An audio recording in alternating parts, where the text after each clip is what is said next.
Breaking news. Delhi में आई ऐसी बारिश कि लोगों का चलना मुश्किल हो गया सड़क पे और 2 घंटे तक बहुत बड़ी ट्रैफिक जाम में फंस गए लोग। बड़ी खबर आ रही है मुंबई से कि भाई इतना ज्यादा वहां पे बारिश हुई है, इतनी ज्यादा वहां पे लोगों को दिक्कतें आ रही हैं कि 5-5 घंटे तक लोग चलने में और इधर उधर घूमने में अनसक्सेसफुल रह रहे हैं। उनको बहुत दिक्कत आ रही है, एक जगह से दूसरी जगह तक वो घूम भी नहीं पा रहे। ऐसी खबरें हमको हर दूसरे दिन जो है मॉनसून के सीजन में देखने को मिलती है नेशनल मीडिया के द्वारा, जहां पे पूरा का पूरा फोकस शिफ्ट हो जाता है किसकी तरफ, कि दिल्ली में और मुंबई में जो बारिश होती है उसकी तरफ। दिल्ली में रहते हुए ये तो पता है कि दिल्ली की जो बारिश होती है वो कितनी ज़्यादा आपको नुकसान पहुंचाती है और कितनी ज़्यादा तबाही लेकर आती है। 2 घंटे में सब कुछ साफ हो जाता है, सब कुछ क्लियर हो जाता है। यस, उसके ऊपर भी सवाल हैं, चीज़ें जो हैं जो पूछी जानी चाहिए, लेकिन वो एटलीस्ट जान माल को क्षति नहीं पहुंचाता। इंडिया का एक बहुत ही अहम हिस्सा नॉर्थ ईस्ट में पड़ता है। बाढ़ की वजह से हर साल उस प्रदेश में जो है नुकसान होता रहता है। साल दर साल उसमें मौत होती रहती है, लोगों की जानें जाती रहती है, लेकिन ना ही मीडिया को इससे बहुत ज़्यादा फर्क पड़ता है, ना ही इतना ज़्यादा गवर्नमेंट जो है इसको स्क्रूटनी में लेती है और इसके ऊपर बहुत ज़्यादा काम किया जाता है। क्या है पूरा मामला और कौन से प्रदेश की बात कर रहा हूं मैं और कैसे इस चीज को ठीक कर सकती है आगे जाके सरकार, इसको जानने के लिए वीडियो के अंत तक जरूर बने रहिएगा।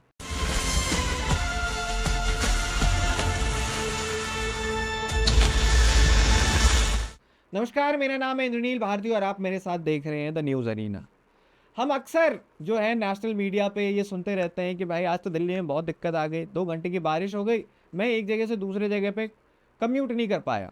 इसके अलावा वहाँ पे जो आपके ब्रॉडकास्टर्स हैं वो पहुँच जाते हैं अपने प्रेजेंटर्स के साथ और वहाँ बड़ी बड़ी खबरें बनती हैं कि ऐसी दिक्कत आ रही है, गुड़गांव में ये दिक्कत आ गई, फलाना ढमकाना, नोएडा में ऐसा हो गया। ये सारी चीज़ें हमें रोज़ सुनने को मिलती हैं, लेकिन असम की बात अभी भी कोई नहीं कर रहा।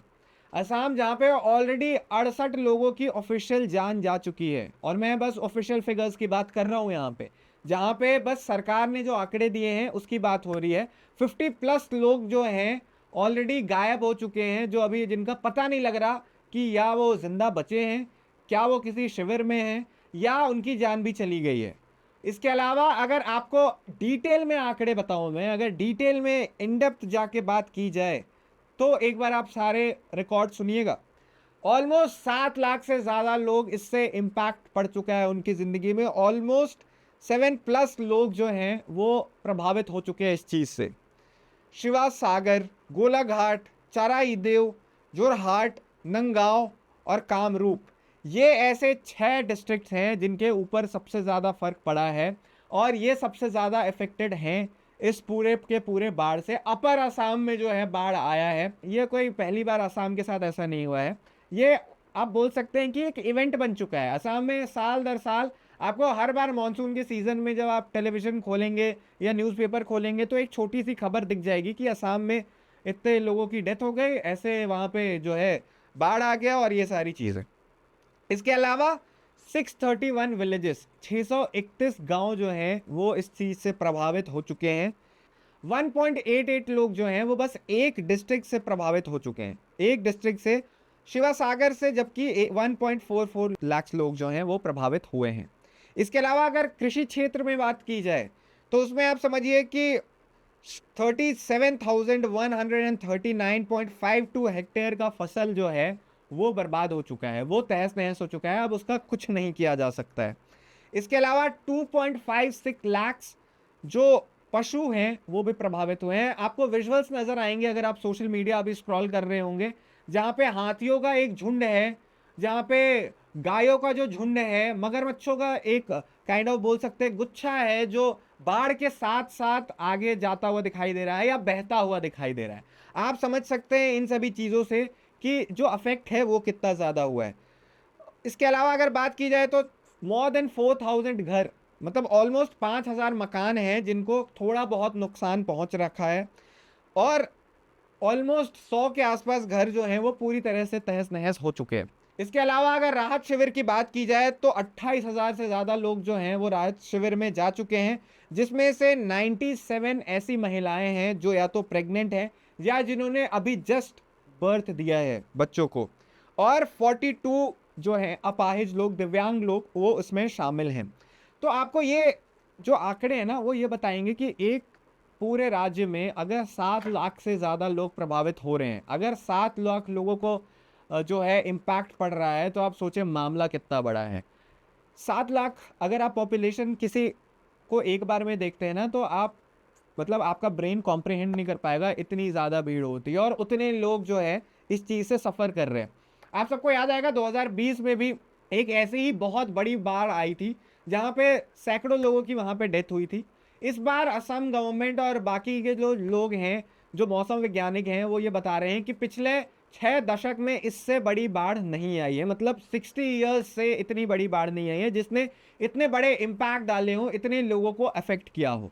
अब आपको सबसे पहले तो ये जानना चाहिए कि बाढ़ आने की वजह क्या है, क्यों जो है असम इतना ज़्यादा बाढ़ से प्रभावित होता है in comparison to other states, other regions of India. तो उसका सबसे बड़ा कारण ये है कि ब्रह्मपुत्र नदी जो है वो असम के मतलब असम में पूरे में फ्लो करती है ना। दुनिया में सबसे ज़्यादा सेडिमेंट्स जो होते हैं वो इसी नदी में होते हैं। सबसे ज़्यादा सेडिमेंट्स हमें ब्रह्मपुत्र नदी में पाए जाते हैं। उसके अलावा आप देखें कि नॉर्थ असम में हिमालयाज़ है ना, तो हिमालयाज़ में अक्सर जो है आप देखेंगे कि भूस्खलन और ये सारी चीज़ें जो होती रहती हैं, और रेत और मिट्टी जो वहाँ से नीचे गिरता है वो सीधा आता है ब्रह्मपुत्र में, है ना। ब्रह्मपुत्र में जब आता है तो इससे क्या होता है कि सिंस ब्रह्मपुत्र एक ब्रेडेड रिवर है, इसको एक ब्रेडेड रिवर बोला जाता है, इसकी धाराएं लगातार जो है अपना रास्ता बदलती रहती हैं और रेत का जो टापू होता है वो चारों ओर बना रहता है, क्योंकि इसमें सेडिमेंट्स इतनी ज़्यादा हैं कि पूरे चारों ओर जो है आइलैंड्स, छोटे छोटे आइलैंड्स बन जाते हैं, है ना। तो इससे क्या होता है, जो भी वहाँ पे तटबंध बने होते हैं, एम्बैंकमेंट्स जो भी जितने भी सारे बने होते हैं, वो इतने भी स्ट्रांग नहीं होते कि इतने तेज़ी से जो प्रभाव के साथ जो पानी आता है, या जो जब बारिश तेज़ होती है, जब बारिश का फ्लो बहुत ज़्यादा होता है, वो इस चीज़ से बचा पाए। तो आप समझें कि ये जो रीज़न है, इसकी वजह से ही बाढ़ आता है। अब ये नेचर की दी गई चीज़ है, इसके साथ इंसान कुछ बहुत ज़्यादा खिलवाड़ नहीं कर सकता है, क्योंकि नेचुरली असम में हर जगह से ज़्यादा, हर क्षेत्र से ज़्यादा जो है वहाँ पे बारिश होती है। ये इस बार वहाँ के मुख्यमंत्री हेमंता बिस्वा शर्मा ने भी इस चीज़ को जो है वो एक्सेप्ट किया है कि इस बार जो बारिश हुई है वो 4 गुना ज़्यादा है जो उन्होंने एक्सपेक्ट किया था। मतलब या फिर अमूमन जो बारिश होती है असम में, उससे 4 गुना ज़्यादा ये बारिश इस बार हुई है। अब दोस्तों आपको ये भी ध्यान में रखना होगा कि इसका फिर उपाय क्या है, इससे आप कैसे बच सकते हैं। तो देखिए, अब नेचुरल जो चीज़ है उससे तो बचा नहीं जा सकता है ना, क्योंकि बाढ़ तो असम में आएगा ही आएगा, लेकिन उसके बाद कौन सी ऐसी चीज़ें हैं जो गवर्नमेंट इम्प्लीमेंट कर सकती है, जो वहाँ के लोग इम्प्लीमेंट कर सकते हैं, जिससे बाढ़ से बचा जा सकता है। इसके लिए सबसे पहले तो ज़रूरी ये है कि आप अपने जो व्यवस्था है, फोरकास्ट सिस्टम, उसको ठीक करें। अगर आपका फोरकास्ट सिस्टम अच्छा होगा, आप उसके लिए अच्छे इक्विपमेंट्स वगैरह यूज़ करते हैं, जो लेटेस्ट इक्विपमेंट्स हैं, जो लेटेस्ट डेवलपमेंट्स हुई हैं साइंस में, अगर उस चीज़ का प्रयोग किया जाएगा, तो सबसे पहले तो आप फोरकास्ट देखेंगे और चीज़ों को जो है वो सुधार सकते हैं। यस, ये सही बात है कि अभी भी साइंस इतना डेवलप नहीं हुआ कि इन सभी चीज़ों को फोरकास्ट बहुत पहले से कर ले और आपको जो है क्वांटम बता दे कि कितना तीव्र, मतलब जो भी चीज़ें हो रही हैं वो कितने तीव्र स्पीड से होंगी, है ना। लेकिन आप एटलीस्ट ये तो डिटरमाइन कर सकते हैं ना, ये तो आप पता कर सकते हैं ना कि चीज़ें होंगी। तो अगर आप पहले पता कर लेते हैं इन सभी चीज़ों को, तो सबसे पहले आप इस चीज़ से बच सकते हैं। दूसरा उपाय आपके पास ये है कि आप अपने वेटलैंड्स को प्रिजर्व करें। आप जितना ज़्यादा आप अपने वेटलैंड्स को प्रिजर्व करेंगे, क्योंकि वेटलैंड्स एक अहम हिस्सा है असम में, आप देखें उनके लिए बहुत ज़्यादा ज़रूरी है पूरे वाइल्ड लाइफ को के संरक्षण के लिए। तो ऐसे में वेटलैंड्स को बचाएं, आप उनको, उनके साथ ज़्यादा खिलवाड़ ना करें, आप उनको ख़त्म करने की कोशिश ना करें।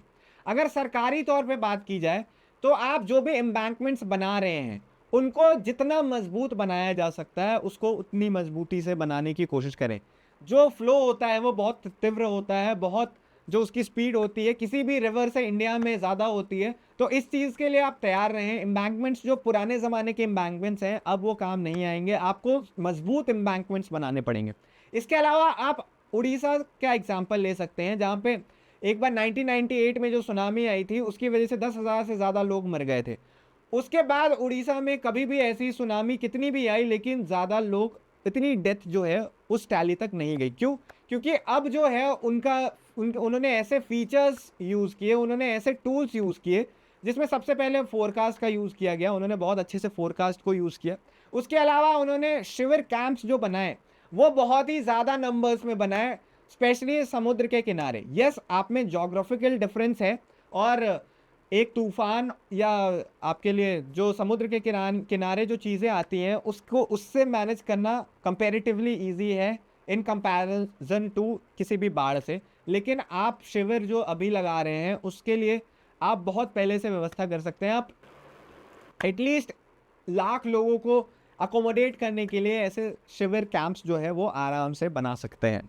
उसके अलावा आप ऑलरेडी जो है वहाँ पे जो भी इंफ्रास्ट्रक्चर बन रहा है, घरों को जो बनाया जा रहा है उनका इंफ्रास्ट्रक्चर बहुत वीक होता है। हर 3 में से 2 घर ऐसे बनते हैं जो वल्नरेबल होते हैं।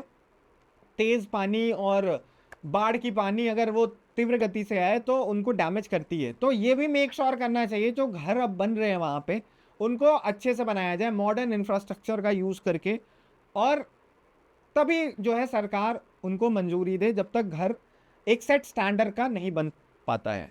तो ये कुछ चीज़ें हैं जिसके ऊपर काम किया जा सकता है। ये कुछ चीज़ें हैं जिसके ऊपर वहाँ की गवर्नमेंट अगर देखे या फिर अगर वहाँ के लोग भी इन सभी चीज़ों के ऊपर ध्यान दें तो बाढ़ के ऊपर लोग वहाँ पे, ठीक है बाढ़ को आप रोक नहीं सकते लेकिन उस चीज़ का जो इम्पैक्ट है या फिर जितनी लोगों की जान जा रही है उसको कम किया जा सकता है। अब यहाँ पे मैं बिल्कुल भी पॉलिटिकल नहीं जानना चाहता, लेकिन 2021 का एक स्टेटमेंट अमित शाह जी का बहुत वायरल हो रहा है जहाँ पे उन्होंने बोला था 5 साल के अंदर अगर हमारी सरकार आई तो पूरी तरह से बाढ़ को हम ठीक कर लेंगे, बाढ़ वाली समस्या का हल निकाल लेंगे। ऑलमोस्ट 6 साल हो चुके हैं, हिमंता बिश्वा शर्मा जो हैं अभी फिर से चुने गए हैं वहाँ के चीफ मिनिस्टर, ऐसा कुछ हुआ नहीं। हमें पता है ये इतना ज़्यादा आसान मामला नहीं है, बोलने में बहुत आसान लगता है और गवर्नमेंट के लिए इतना भी ये सारी चीज़ों को कंट्रोल करना आसान नहीं होता है। लेकिन अगर आपने कुछ प्रॉमिस किया था, अगर इतने ज़्यादा लोग अफेक्ट हो रहे हैं और अगर इतने ज़्यादा लोग साल दर साल जूझते रहते हैं एक ही प्रॉब्लम से, तो सरकार की ही वो रिस्पॉन्सिबिलिटी बनती है कि इस चीज़ से उभरा कैसे जाए, इस चीज़ से अपने देश अपने प्रदेश के लोगों को निकाला कैसे जाए। तो अब वहाँ की जो सरकार है उसको इस चीज़ की रिस्पॉन्सिबिलिटी लेनी पड़ेगी कि कैसे इस चीज़ को ठीक किया जाए, कैसे वहाँ पे जो बेसिक चीज़ें हैं उसकी कमी हो रही है लोगों को, वहाँ पे खाना, पानी, ये सारी चीज़ें जो हैं, पीने का पानी जो है, नॉर्मल पानी चाहिए, वो भी मिल नहीं पा रहा है लोगों को। तो अगर इन सभी चीज़ों की सरकारी व्यवस्था नहीं कराएगी, मेडिसिन्स की भी दिक्कत आ रही है वहाँ पे लोगों को, जो डे टू डे लाइफ में किसी की तबीयत, और ऑब्वियसली ऐसे सिचुएशन में तबीयत खराब होती है लोगों की, ऐसे सिचुएशन में उनको मेडिसिन्स के लिए भी दिक्कत आ रही है, सैनिटरी नैपकिन्स के लिए वहाँ पे औरतों को दिक्कत आ रही है।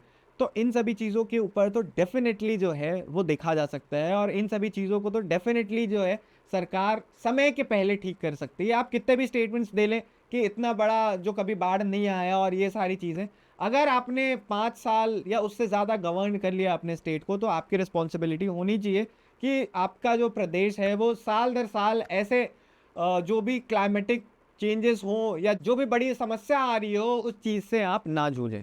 तो यही था हमारा छोटा सा सुझाव। अब हम उम्मीद करते हैं कि असम के जो लोग हैं वो बहुत ज़्यादा सफ़र ना करें और वहाँ अभी चीज़ें सुधरती हुई दिखाई दे रही हैं, चीज़ों में थोड़ा बदलाव आ रहा है, तो हम जल्दी से जल्दी यही कामना करते हैं कि सब कुछ वहाँ पे ठीक हो जाए।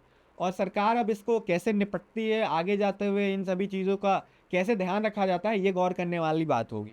हालांकि अगर अभी आपको वीडियो पसंद आया हो दोस्तों तो वीडियो को लाइक करें, चैनल को सबसे ज़रूरी है कि द न्यूज़ अरीना को आप सब्सक्राइब करें। फिलहाल के लिए मुझे दीजिए इजाज़त और देखते रहिए द न्यूज़ अरीना को।